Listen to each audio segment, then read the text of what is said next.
Very good morning, everyone. Welcome back. Okay, today we will solve the problems based on journal entries. ठीक है, 90% chances रहते हैं कि आपको क्वेश्चन जो पूछा जाएगा एग्जाम में वो रहेगा based on ledgers. Okay, ledgers मतलब आज तक हम जो करते आ रहे थे वो सब लेजर था ना. Okay, but there are again 10% chances कि आपको जो क्वेश्चन पूछा जाएगा वहाँ पे जर्नल एंट्रीज भी रहेंगी साथ में. Okay, means you have to do ledger postings as well as journal entries और ओनली जर्नल एंट्रीज. ठीक है, अगर आपको लेजर का प्रॉब्लम रहता है तो थोड़ा सा नंबर ऑफ एडजस्टमेंट्स वगैरह 6-7 एडजस्टमेंट्स रहेंगे. 1-2 एडजस्टमेंट थोड़ी टफ भी रह सकती है उसके अंदर. ओके, तो 10 मार्क के लिए थोड़ा अच्छा लगता है वो. ओनली जर्नल रहेगा तो भी ऐसा कुछ हो सकता है. But if they ask you to solve ledger as well as journal, ledger as well as journal, in that case example एकदम इजी रहेगा. ठीक है, क्योंकि एक्स्ट्रा वर्क आपको करना है ना, लेजर पोस्टिंग भी करनी है और इतना सारा सॉल्यूशन करने के बाद आपको आगे जर्नल भी बनाना रहेगा. ठीक है, तो एग्जाम्पल इन दैट केस आपको बहुत ही ईजी वाला मिलेगा. ठीक है, तो आपको एक चीज़ ध्यान में रखनी है, what you have to do if they ask you. ऐसा काफ़ी कम होता है, बहुत रेयरली होता है. ठीक है, around in last around 7 to 8 years I have seen this only once or twice. एक दो बार इसे मैंने देखा है कि जर्नल और लेजर दोनों भी उन्होंने पूछा था. अदरवाइज जनरली सिर्फ लेजर पूछते हैं, कभी कभी जर्नल सिर्फ पूछ लेते हैं. ठीक है, but if they ask you to solve both ledger account as well as journal account. Okay, let's take previous example. अपना एग्जाम्पल नंबर 18 था अमर अकबर एंथनी वाला. ठीक है, तो अगर वो बोलते हैं आपको कि भाई you have to prepare ledger, means example के नीचे वो आपको बताएंगे पैराग्राफ करके प्रिपेयर रिवैल्यूएशन अकाउंट. अभी हम लोग नहीं लिखते ये चीज़ें, बट ये रहती है आपके एग्जाम्पल में. ठीक है, कि आपको क्या प्रिपेयर करना है. तो आपके एग्जाम्पल में रहेगा prepare revaluation account, partners capital account and balance sheet and pass journal entries. इसका क्या मतलब होता है? इसका मतलब होता है कि आपको भाई वो ऊपर के तीनों अकाउंट तो बनाने ही है, प्लस जर्नल एंट्रीज भी करनी है. तो in that case you have to solve ledger first of all. ठीक है, ये जो लेजर रहते हैं वो सबसे पहले सॉल्व करके लेना, उसके बाद जर्नल को सॉल्व करना. ठीक है, जर्नल को बाद में सॉल्व करना. क्यों? रीज़न आपको पता चल जाएगा अभी इमीडिएटली. So let's discuss. देखिए, जर्नल सॉल्व करना है तो हमें करना क्या है, सबसे पहले ध्यान में रखिए. First of all we have to solve the way we solve every time. Okay, मतलब हमें कुछ अलग जाके कुछ करना नहीं है. जैसे हम सॉल्व करते हैं उसी सीक्वेंस में सॉल्व करना है. We don't need to make tick marks of adjustments also. Okay, तो हम जैसे सॉल्व करते थे एग्जैक्टली उसी वे में हमें सॉल्व करना है. लाइबिलिटी से हम स्टार्ट करेंगे सॉल्यूशन करना एंड एडजस्टमेंट की एंड तक हम आएंगे सॉल्यूशन करते करते. ठीक है, now there are some effects for which we don't have to pass any journal entries. तो मैं बोलूँगा आपको कि भाई आपके सॉल्यूशन के पास यहाँ पे ऊपर जो स्पेस रहता है उसमें आप चाहिए तो लिख के लो. ठीक है, कि no entries, no journal entries for the atoms posted from balance sheet to balance sheet and opening balances. Okay, भाई ये क्या था? Simply you don't have to pass journal entries, no journal entries. ठीक है, जर्नल एंट्री आपको पास नहीं करनी, छोड़ देना है उस चीज़ को. किसको छोड़ देना है? No journal entries for the atoms posted from balance sheet to balance sheet. मतलब ये जो बैलेंस शीट है ना, इसमें से जो भी चीज़ें हम डायरेक्टली पोस्टिंग करते न्यू बैलेंस शीट के अंदर. ठीक है, लाइक सपोज कैपिटल है, कैपिटल हम बैलेंस शीट में पोस्ट करते क्या? नहीं करते. क्रेडिटर्स, क्रेडिटर्स हम क्या करते हैं? डायरेक्टली लाइबिलिटी साइड में पोस्ट करते हैं. बिल्स पेबल लाइबिलिटी में जाता है. बैंक लोन लाइबिलिटी में जा रहा है, ठीक है। तो the things which are going from liability side to liability side और the things which are going from asset side to asset side, मतलब ओल्ड बैलेंस शीट में से जो हम न्यू बैलेंस शीट में पोस्टिंग करते हैं ना, उसकी कोई भी एंट्री हमें नहीं करनी है, ठीक है। प्लस एक तो हो गया बैलेंस शीट, एंड क्या है, opening balances. Opening balances you may say call it brought down, bracket में लिख लो चाहिए तो आगे, ब्रॉट डाउन, ठीक है। ओपनिंग बैलेंस मतलब ब्रॉट डाउन बैलेंस जो होता है ना, टू बैलेंस ब्रॉट डाउन, तो टू बैलेंस ब्रॉट डाउन की भी एंट्री हमें नहीं करनी है, ठीक है। बाकी हम जिस सीक्वेंस में सॉल्व करते हैं उसी सीक्वेंस में हम सॉल्यूशन करेंगे। कैसे करना है देख लेते हैं। Okay, we will start from liability side. Liability side में देखो सबसे पहले क्या दिया है उन्होंने, capitals, Padma and Kumud. The same example we have solved, example number 5 हमने उसमें लेजर सॉल्व किया था, ठीक है। यहाँ पे हमें करना है जर्नल्स। ओके, लाइबिलिटीज, तो सबसे पहले capitals, Padma and Kumud. What we do, capital account हम प्रिपेयर करते हैं, तो कैपिटल अकाउंट के क्रेडिट में जाके हम क्या लिखते हैं, by balance brought down. Brought down है, नहीं लिखना है, छोड़ दो, आगे चलो। क्रेडिटर्स लाइबिलिटी साइड में जाएगा, ओके। बैलेंस शीट में जो ट्रांसफर होता है उसको भी नहीं लिखना है, छोड़ दो, ओके। मतलब कैपिटल छोड़ दिया, क्रेडिटर्स लाइबिलिटी में जाएगा, छोड़ दो। बिल्स पेबल लाइबिलिटी में जाएगा, छोड़ दो। बैंक लोन लाइबिलिटी में जाएगा, छोड़ दो। जनरल रिजर्व, जनरल रिजर्व को हम क्या करते हैं, पार्टनर्स कैपिटल अकाउंट के क्रेडिट में हम डिस्ट्रीब्यूट कर देते हैं ना, correct. So partners capital account में जाके हमें डिस्ट्रीब्यूट करना है। It is not going in balance sheet, it is not brought down balance, so this we have to take, okay. And honestly speaking आपको बैलेंस शीट में से दो ही चीज़ें मिलेगी जिसका आपको पोस्टिंग करना है, एक तो रहेगा जनरल रिजर्व, दूसरा रहेगा प्रॉफिट एंड लॉस, ठीक है। बाकी कुछ भी नहीं रहेगा, क्योंकि इसमें जो भी रहता है एक तो ब्रॉट डाउन रहेगा या फिर एसेट और लाइबिलिटी रहेगा, हमें दोनों भी नहीं चाहिए, करेक्ट ना। तो जनरल रिजर्व की हमें एंट्री करनी रहेगी, okay. What we do in case of general reserve, general reserve को हम क्या करते हैं, पार्टनर्स कैपिटल अकाउंट में हम क्रेडिट में लिखते हैं ना, करेक्ट। तो पार्टनर्स कैपिटल अकाउंट क्या है, क्रेडिट हो रहा है, एंड पार्टनर्स कैपिटल अकाउंट के क्रेडिट में हम क्या लिख रहे हैं, general reserve, right. So the entry will be, now date, if date is given, date is what, 31st March 2019, अगर दी है तो डालेंगे हम, otherwise not, no need to mention 2019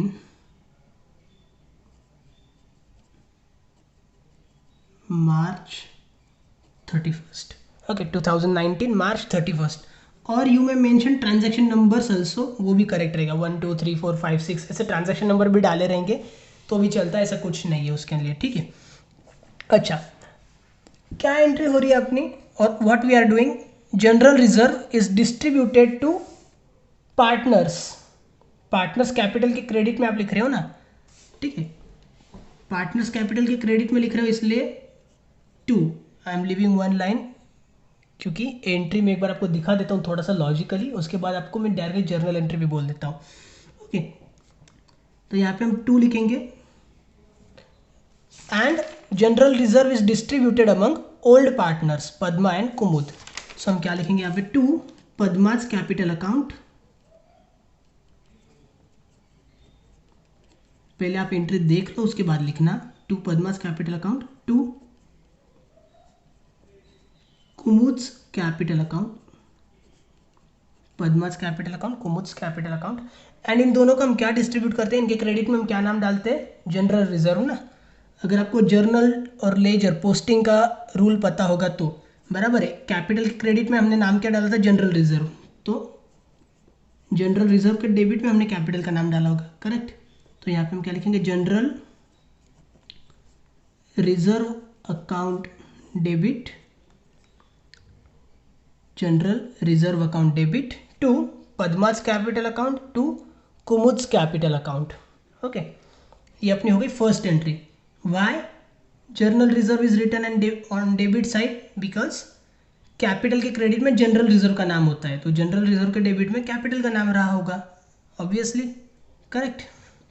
now general reserve कितना है देखो 7,500 and it is distributed to all partners in old profit sharing ratio which is 3:2। 3:2 में general reserve को डिस्ट्रीब्यूट करो,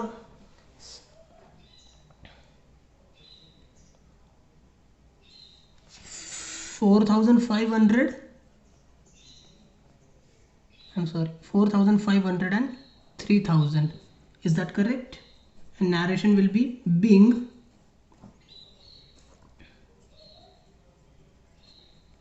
general reserve transferred to partners capital account, or you may mention being general reserve distributed among old partners, ठीक है, ये भी चलेगा। अपने लिए नैरेशन का ज़्यादा कुछ ये इंपॉर्टेंस नहीं है। ओके, नेक्स्ट ट्रांजेक्शन भी 31 को ही होने वाला है, मार्च 31 को ही। क्या करना है नेक्स्ट हमें देखो, जनरल रिजर्व तो हो गया अपना डिस्ट्रीब्यूट, उसके बाद एसेट साइड में बैंक हम क्या करते हैं, बैंक अकाउंट में ब्रॉट डाउन लिखते हैं, ब्रॉट डाउन नहीं चाहिए, आगे चलो।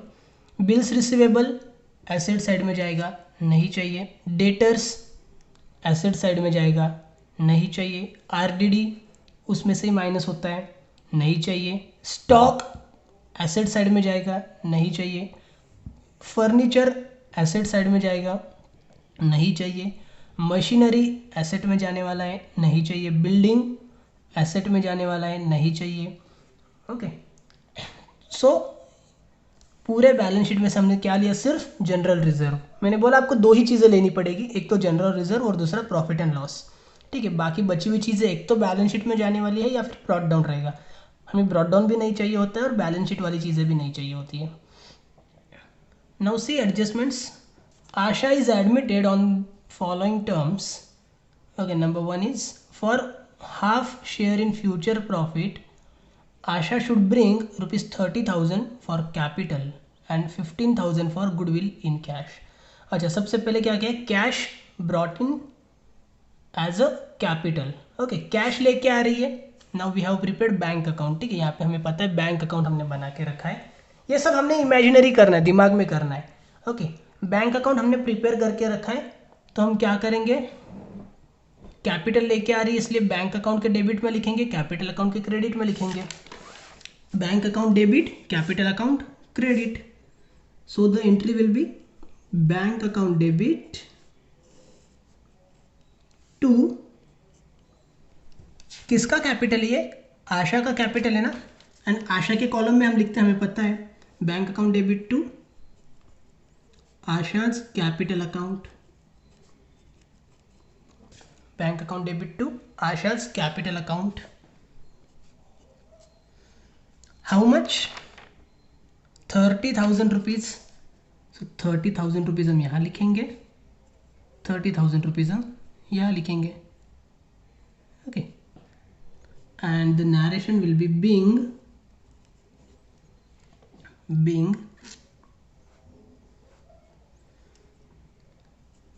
Asha brought capital in cash.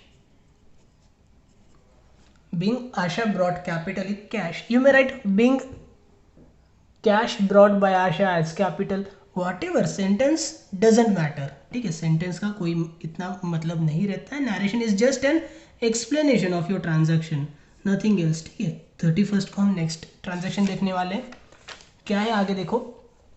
And ₹15,000 for goodwill in cash, 15,000 रुपये हम लेके आ रहे हैं, किसके लिए, गुडविल के लिए, ठीक है। Now we have brought cash, cash लेके आ रहे हैं मतलब बैंक अकाउंट डेबिट हो जाएगा, बैंक अकाउंट डेबिट टू, यहाँ पे अभी एक गड़बड़ आप कर सकते हो, यहाँ पे आप डाल सकते हो डायरेक्टली पार्टनर्स का नाम, तो ये हमें नहीं करना है, ठीक है, ये हमें नहीं करना है। एक्चुअली वही होता है इफेक्ट, बट हमें इफेक्ट क्लियरली देना है। आपने अगर 3rd लेक्चर देखा होगा ठीक से, ट्रीटमेंट ऑफ गुडविल, उसके अंदर हमने जर्नल एंट्रीज देखी थी इसकी, करेक्ट। तो in that way we have to post journal entries. तो बस गुडविल वाली जर्नल एंट्रीज है ना आपको ध्यान में रखना है, बाकी सब कुछ लॉजिक पे काम है, ठीक है, बाकी में आपको कुछ ज़्यादा करना नहीं है। तो गुडविल वाली एंट्री हम क्या करते हैं, bank account debit to what, ये जो कैश आ रही क्यों आ रही है, it is coming as a goodwill, correct. So bank account debit to goodwill account आपकी फर्स्ट एंट्री होगी, क्योंकि बैंक अकाउंट के डेबिट में आप किसका नाम डालते हो, गुडविल का। तो bank account debit to goodwill account, it is the actual journal entry, okay. Now amount is 15,000, 15,000 okay. And narration क्या रहेगा, being Asha brought goodwill in cash, being Asha brought goodwill in cash. 31st को ही हमें next entry करनी है। Goodwill का किस्सा खत्म हुआ है क्या अभी, नहीं, उसने गुडविल लेके आया, उसकी हमने एंट्री कर दी, Asha brings goodwill, we have made entries, but what we do after that, we distribute that goodwill among old partner, correct. वो जो गुडविल आ रहा है उसको हम क्या करते हैं, ओल्ड पार्टनर्स को डिस्ट्रीब्यूट करके देते हैं। क्या इफेक्ट देते हैं हम, कैपिटल के क्रेडिट में जाके लिखते हैं बाय गुडविल, करेक्ट, मतलब कैपिटल तो क्रेडिट हो रहा है और वहाँ पे क्या नाम डाल रहे हैं, गुडविल का नाम डाल रहे हैं। So goodwill account debit, goodwill account debit to, and this goodwill is distributed to whom, old partners ना, तो old partners का नाम यहाँ पे आना चाहिए, to Padma's capital account, to Padma's capital account, to Kumud's capital account, okay. तो कितना गुडविल डिस्ट्रीब्यूट करेंगे, 15,000 लाया था तो 15,000 पूरा डिस्ट्रीब्यूट करना पड़ेगा ना भाई। Now goodwill is distributed among old partners, तो रेशियो कौन सा यूज करते हैं हम, when goodwill is brought in cash and it is distributed among old partners, always sacrifice ratio must be used, okay. Now we have to decide whether we need to calculate sacrifice ratio और not. तो देखो भाई, sacrifice ratio हम कब calculate करते हैं, जब आपको readymade new profit sharing ratio दिया जाएगा तभी, अदरवाइज आपका सैक्रिफाइस रेशियो कितना आएगा, 3:2 ही आएगा, ओके। सो 15,000 को डिस्ट्रीब्यूट करो 3:2 में, 9,000 and 6,000, okay. Narration being goodwill distributed among old partners in sacrifice ratio. This is important to mention sacrifice ratio here, okay? sacrifice ratio में हम डिस्ट्रीब्यूट कर रहे हैं, ये मेंशन करना जरूरी है। नेक्स्ट 31st को ये एंट्री होनी है हमारी, क्या एंट्री है नेक्स्ट, देखो गुडविल अभी हम लेके आए और डिस्ट्रीब्यूट कर दिया, मतलब गुडविल के लिए 2 एंट्रीज हमें करनी पड़ती, तो गुडविल की 2 एंट्रीज हो चुकी है, किस्सा खत्म। आगे देखो क्या है, second adjustment, half amount of goodwill is withdrawn by old partners. अच्छा, half amount of goodwill is withdrawn by old partners ना, क्या इफेक्ट देते हैं हम, गुडविल सॉरी कैपिटल अकाउंट के क्रेडिट में एंड कैपिटल अकाउंट के क्रेडिट में and bank account, I am sorry क्या हो रहा है, कैपिटल अकाउंट के डेबिट में और बैंक अकाउंट के क्रेडिट में, right. Goodwill is withdrawn, right, goodwill withdraw कर रहा है, मतलब क्या विदड्रॉ कर रहा है, कैश विदड्रॉ कर रहा है, तो कैश का क्रेडिट होना चाहिए, और डेबिट कौन होता है, partners capital, correct. So here the effects will be again Padma's capital account debit,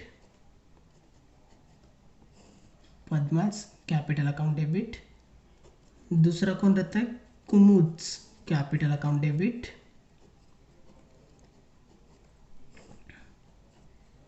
to क्या आएगा यहाँ पे भी, भले ही वो गुडविल विड्रॉ करे बट यहाँ पे गुडविल का हम कहीं पे भी नाम नहीं मेंशन करते हैं ना भाई, तो यहाँ पे हम क्या डालेंगे, to bank account, bank account के क्रेडिट में हम लिखते हैं तो to bank account. Okay, so ledger हम सॉल्व कर रहे हैं इमेजिनरीली और पोस्टिंग हम जर्नल में कर रहे हैं, correct. How much goodwill is withdrawn, 50% ना। तो देखो यहाँ पे भी आप देख सकते हो, हमने जो गुडविल डिस्ट्रीब्यूट किया था, पद्मा को कितना डिस्ट्रीब्यूट किया था 9000, तो वो कितना विड्रॉ करेगी 4500। कुमुद को कितना दिया था 6000, तो वो कितना विड्रॉ करेगी 3000, करेक्ट। तो टोटल कितना विड्रॉ हो जाएगा 7500, राइट। एंड नरेशन लिखना है हमें इसका भी। So narration will be being half amount of goodwill withdrawn by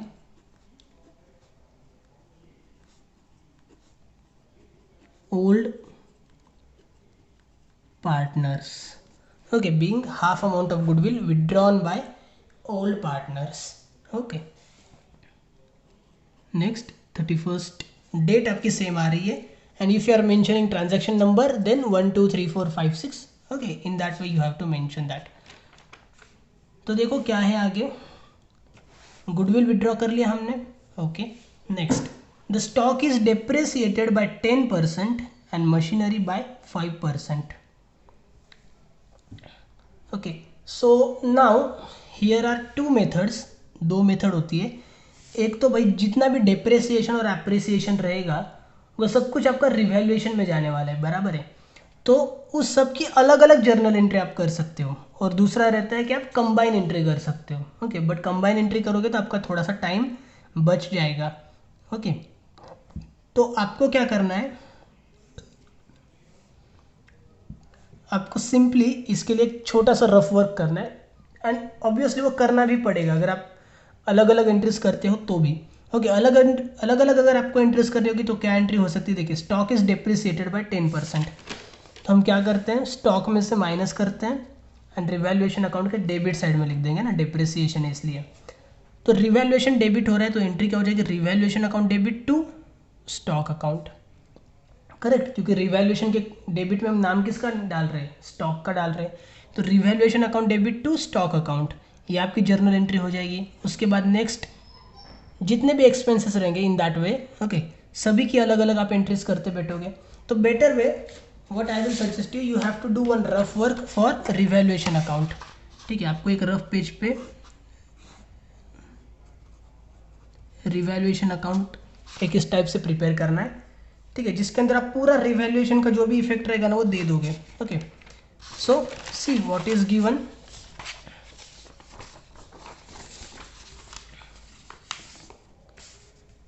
the stock is depreciated by 10%। Stock देखो कितना है 36,000, 36,000 है, मतलब कितना डेप्रिसिएशन है, वैल्यूएशन के डेबिट में हम लिखने वाले हैं। We have to think about revaluation only, balance sheet के बारे में हमें नहीं सोचना है। तो यहाँ पे हम क्या लिखेंगे, stock 3600, right. Next and machinery by 5%, machinery पे भी डेप्रिसिएशन है तो मशीनरी भी आपका डेबिट में जाने वाला है। मशीनरी कितना है 5%, करेक्ट। तो मशीनरी देखो कितना था 15,000, 15,000 का 10% हो जाएगा 1,500 और 5% हो जाएगा 750। ओके, तो 750 हो गया। Next RDD to be maintained at ₹3,000। RDD क्या किया हमने 3,000 रुपये मेंटेन किया। आरडीडी पहले कितना था 2,400, अभी कितना हो रहा है 3,000। तो हम क्या करते हैं जनरली डेटर्स में से 3,000 रुपीज़ माइनस करते हैं, एंड पहले 2,400 था आरडीडी, अभी हो रहा है 3,000, मीन्स आपने न्यू सिर्फ 600 रुपीज़ का ही आरडीडी मेंटेन किया है। तो रिवैल्यूएशन के डेबिट में भी आप कितना लिखने वाले थे, आरडीडी 600, ओके, आरडीडी 600। नेक्स्ट है furniture should be appreciated ₹16,050। Furniture हमने एप्रिसिएट किया, पहले कितना था 14,100, अभी कितना हो रहा है 16,050 एप्रिसिएशन हो रहा है तो क्रेडिट में जाएगा फर्नीचर एंड अमाउंट क्या आ जाएगी, तो डिफरेंस निकालो 16,050 एंड पहले था 14,100। ओके, सिंपली माइनस करो,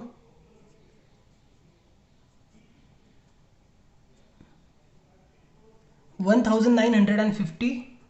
ओके, तो 1,950 रुपीज़ हम लिख देंगे क्रेडिट में। उसके बाद देखो क्या है आगे, and building be appreciated by 20%। Building का भी हम एप्रिसिएशन करने वाले हैं, कितना, 20% से। तो बिल्डिंग देखो कितना था, 45,000। 45,000 का 10% हो जाएगा 4,500 एंड 20% हो जाएगा 9,000 रुपीज़। ओके, तो यहाँ पे आ जाएगा आपके लिए building 9,500। Okay, example is over. Example over हो गया, मतलब रिवैल्यूएशन से रिलेटेड सब कुछ खत्म हो गया। ठीक है, तो हम सिर्फ रिवैल्यूएशन की बात कर रहे थे। ओके, डजंट मीन कि इसमें बीच में दूसरा कुछ नहीं आएगा और दूसरा कुछ आ रहा है तो हमें उसकी एंट्री करनी है, ऐसा कुछ उसका मतलब नहीं होता है। हमें बस रिवैल्यूएशन वाली चीज़ें एक रफ पेज पे निकालनी थी, जो हमने निकाल ली पूरी। ठीक है, एक तो ये चीज़ हो गई। सेकंड थिंग, हमें रिवैल्यूएशन क्लोज भी करना पड़ता है। ओके, तो क्लोजिंग हम फिलहाल बाद में करते हैं, फिलहाल हम करते हैं postings, right. So you can see, सबसे पहले हमें रिवैल्यूएशन के डेबिट में क्या क्या है देख लो। Stock, machinery, RDD. तो आपकी फर्स्ट एंट्री क्या हो जाएगी, revaluation account debit to stock account to machinery account to RDD account. Okay, इन तीनों के आप अलग अलग एंट्रीज कर सकते थे और कंबाइन भी एंट्री कर सकते हो, बट 3 डिफरेंट एंट्रीज करने में देखो कितना टाइम लगेगा। अभी आप बोलोगे कि सर 3 डिफरेंट एंट्री करेंगे तो इजी हो जाएगा क्योंकि आपको ये वर्किंग नोट के लिए टाइम पास नहीं करना पड़ेगा, बट रिवैल्यूएशन का आपको क्लोज तो करना ही पड़ने वाला है, तो वर्किंग नोट करनी ही पड़ेगी। ठीक है, तो टाइम पास वो होना ही है, right. So you can see stock कितना है, 3,600, मशीनरी 750, आरडीडी 600। तो देखो डेबिट में कितना चला जाएगा, एक बार टोटल कर लो। 3,600 प्लस 600 मतलब हो जाएगा 4,200, 4,950। ओके, इसकी टोटल जो आ रही है वो है 4,950। रफ टोटल हमने साइड में लिख के रख दी।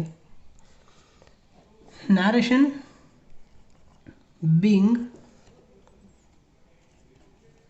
Stock comma machinery and RDD.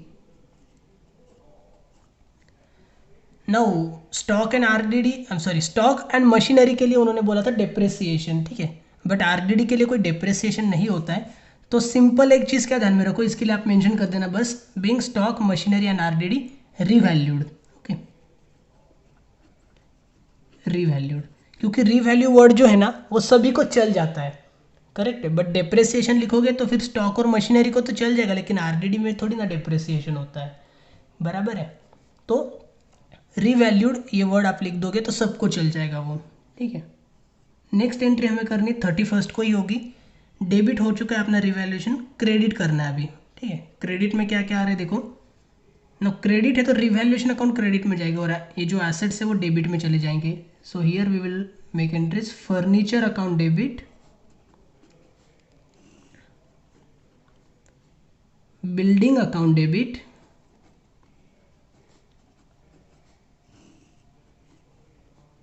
To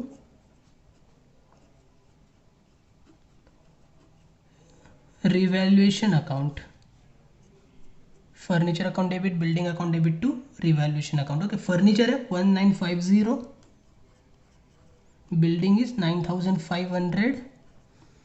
तो देखो क्रेडिट में कितना जाएगा, 50, 9 + 5 4,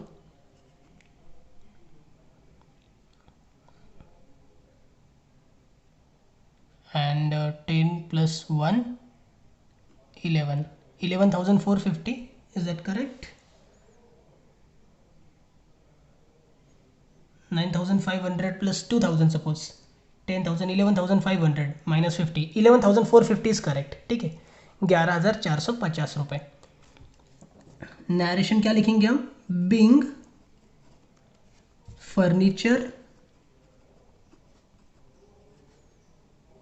एंड बिल्डिंग. नाउ एप्रिसिएटेड भी लिख सकते हो, बट हम आदत रखेंगे पहले से रीवैल्यूड लिखने की. ठीक है, तो क्या है कि आपको कंफ्यूजन नहीं होगा एग्जाम वगैरह के टाइम पे. Being furniture and building revalued. अच्छा, तो रिवैल्यूएशन का अपना किस्सा खत्म हो चुका है. ठीक है, हम वापस आते हैं हमारे एग्जाम्पल के पास. फर्स्ट एडजस्टमेंट अपनी हो चुकी थी गुडविल वाली. सेकंड एडजस्टमेंट गुडविल विड्रॉन, वो भी हो चुकी है. Number 3, stock is depreciated by 10% and machinery by 5%. Stock and machinery दोनों रिवैल्यूएशन में हमने लिखा था, तो स्टॉक एंड मशीनरी दोनों आ चुका है, आप देख सकते हो यहाँ पे. Next, RDD is to be maintained at ₹3,000. तो आरडीडी भी आपका हो चुका है. Number 5, furniture should be appreciated. तो फर्नीचर आपका हो चुका है. बिल्डिंग भी एप्रिसिएटेड, बिल्डिंग भी आपका हो चुका है. ठीक है, means no adjustment is remain now. कभी कभी क्या हो जाता है कि भाई आपको रिवैल्यूएशन से रिलेटेड जो एडजस्टमेंट है, आज उन्होंने एक के नीचे एक दे दी थी, बट कभी कभी आपको वो एक आधी एडजस्टमेंट ऊपर मिल सकती है, एक आधी एडजस्टमेंट नीचे मिल सकती है. Okay, so you need to see whether some adjustments are remained or all adjustments are completed. Okay, for example first adjustment के बाद इमीडिएटली आपको अगर ये सारी एडजस्टमेंट रहती और बीच में कहीं पे तो भी एक गुडविल विड्रॉन वाली एडजस्टमेंट रहती, तो वो तो आपकी छूट जाती है ना अभी. करेक्ट है, या फिर ज़बरदस्ती गुडविल विड्रॉन को तो रिवैल्यूएशन में नहीं डाल सकते. So your problem is over. Problem पूरा होने के बाद हम क्या करते हैं? हम करते हैं क्लोजिंग. करेक्ट, सबसे पहले क्लोज क्या करते हैं? Revaluation account. तो रिवैल्यूएशन अकाउंट हमें क्लोज करना है, उसके लिए हमें ये रफ बनाना ही पड़ता है. ठीक है, सो रिवैल्यूएशन अकाउंट 9,500 प्लस 1950, मतलब क्रेडिट साइड कितनी आ रही थी आपकी? 11,450. यहाँ पे हमने करके देखा था. ओके, एंड डेबिट इज 4,950, मतलब क्रेडिट बढ़ी है आपकी 11,450. 11,450 आप लिखेंगे दोनों साइड पे. सो 11,450 minus 4,950. So see the difference. 0, 5 minus 5, 0. Here it is 5. Okay, 5 plus 6, 11. So 6,500 comes the difference. ये जो 6,500 हमें क्या करना पड़ता है? डिस्ट्रीब्यूट करके देना पड़ता है दोनों को in their old profit sharing ratio which is 3:2. ठीक है, तो 6,500 को डिस्ट्रीब्यूट करना है 3:2 के अंदर.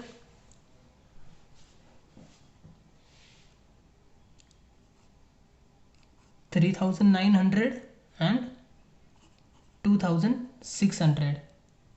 Is that correct? Okay, correct है.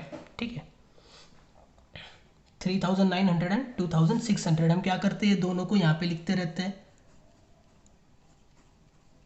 बराबर है. और यहाँ पे हम नाम क्या डालते हैं?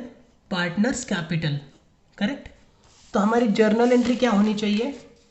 रिवैल्यूएशन अकाउंट के डेबिट में लिखा है, इसलिए रिवैल्यूएशन अकाउंट डेबिट.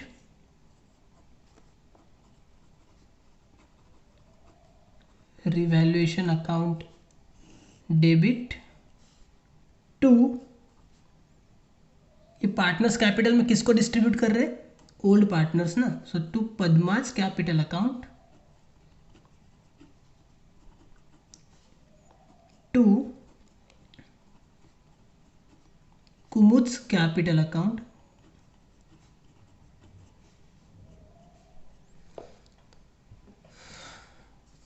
कितना था टोटल? 6,500. एंड डिस्ट्रीब्यूट कैसे किया हमने? 3,900, 2,600. Okay, and the narration will be being revaluation. अभी बताओ प्रॉफिट है कि लॉस है? रिवैल्यूएशन प्रॉफिट है या रिवैल्यूएशन लॉस है? सी, रिवैल्यूएशन अकाउंट मतलब ही क्या होता है? Profit and loss account. ठीक है, प्रॉफिट एंड लॉस के डेबिट में जो डिफरेंस मिलता था उसको हम क्या नाम देते थे? नेट प्रॉफिट ना। करेक्ट। तो आज ये क्या है हमारे लिए? नेट प्रॉफिट है। अगर क्रेडिट में आ रहे तो क्या रहेगा? लॉस रहेगा। ओके, सो इसको हम बोलेंगे being revaluation profit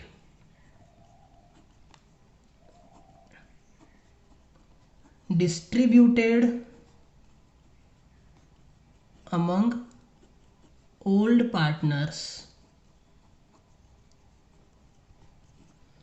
revaluation profit distributed among old partners. ठीक है, रिवैल्यूएशन अकाउंट क्लोज हो चुका है। उसके बाद हम क्या करते हैं? पार्टनर्स कैपिटल अकाउंट क्लोज करते हैं। पार्टनर्स कैपिटल अकाउंट जो क्लोज होता है उसका जो बैलेंस निकलता है वो क्या होता है? Carried down balance. ठीक है, कैरिड डाउन बैलेंस की भी हमें जर्नल एंट्रीज नहीं करनी होती है। ओके, आपको चाहिए तो यहाँ पे एक और ऐड कर दो, एंड